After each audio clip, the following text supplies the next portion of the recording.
What is up, everyone? Welcome back to the Analytics Guy. I am River Caraba, the Analytics Guy, helping you better understand and use data to achieve your goals. Folks, today is going to be a little bit different video. Data in the form of knowledge, data in the form of information is what we're going to be giving you today. Today we're going to be talking about relationships and this thing I like to call sweat equity. Sweat equity is by far my favorite topic in the world to talk about because it gets to something that I hold pretty dear to my heart, and that's this notion of value and how I go about assigning that. But first, let's talk about relationships. Relationships in the context that I mean this is not necessarily anything intimate, but the bonds that you form with those people around you. That could be your friends, that could be professional working relationships, it could be a random person that you meet walking into a store, right?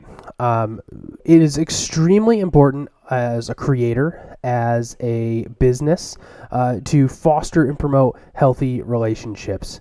I can't begin to tell you how important it is to understand this line between forming genuine relationships and working way too hard. I love and appreciate the people that use the word hustle a lot or crushing it or all of this stuff because I know that they're coming from a really good place. But what you have to understand when building relationships and trying to achieve your goals, right, is it's possible that it's just you're pushing way too hard. And everybody knows what it's like to have a pushy salesperson. It's off-putting, and it's something that people actually go out of their way to steer away from. And you definitely do not want that to be you as your brand, whether you're a creator or a business. So it's important to go out of your way to ask people how they're doing, check in on people. If you know you're not going to get anything out of it, still go the extra mile to have conversations to help people out. Which brings me to the next point, which is sweat equity. And that means putting in the work with actually no immediate return, and because it's the right thing to do. That is kind of just my interpretation of sweat equity. A good example of that would be, a business is looking to hire you, you're trying to get more clients, right? Whether you're a creator or a business, and they want to see a demonstration of your work.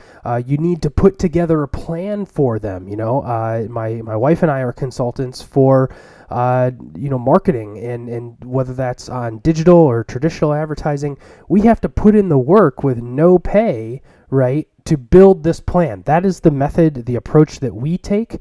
We don't charge people for consultations, right? We don't charge people for putting together a recommendation because we're putting in that work and making that commitment in form of sweat equity because it's the right thing to do. Now, some people might say, you don't want to give them this whole plan because what if they walk away and they're just going to take your ideas, right? Sure, there's a risk of that. Typically, some of the ways around that is using presenter tools, right, that allow you to share the document that you're talking about, but don't actually physically give it to them. And sure, yeah, if they want to take screenshots and things like that, you can always do that. Especially if you notice it, you can say something if it bothers you. And the bottom line is it comes down to you doing your best and doing the right thing.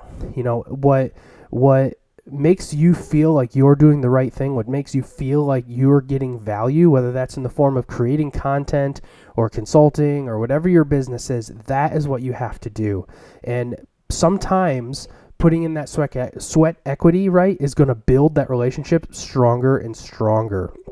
If a business feels that you are part of their team, that you have a vested interest in their business, you are exponentially more difficult to fire, right? If you're just a partner, there's a dime a dozen of you.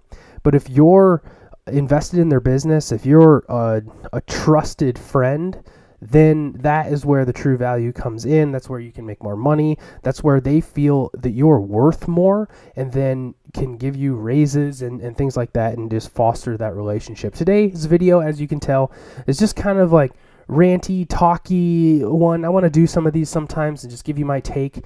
I see an awful lot, especially in social media, in influencers and things like that. There's all this hustle, this mentality that every single conversation is someone scratching and clawing their way towards the top.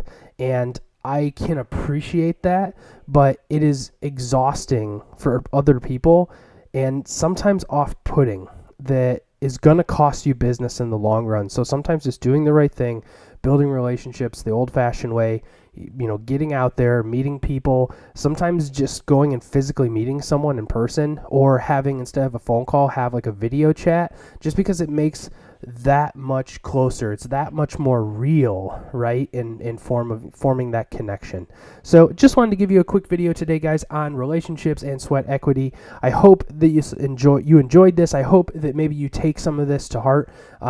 This wasn't necessarily directed at anybody. It's just something I'm seeing in my observations. So just wanted to share that with you. But thank you very much for watching today, guys. Give this video a thumbs up if you liked it. Let me know in the comment section below if you want to see more videos like this, or if you have any other questions for the analytics guy to answer. Would love to hear them from you, but we will see you in the next one.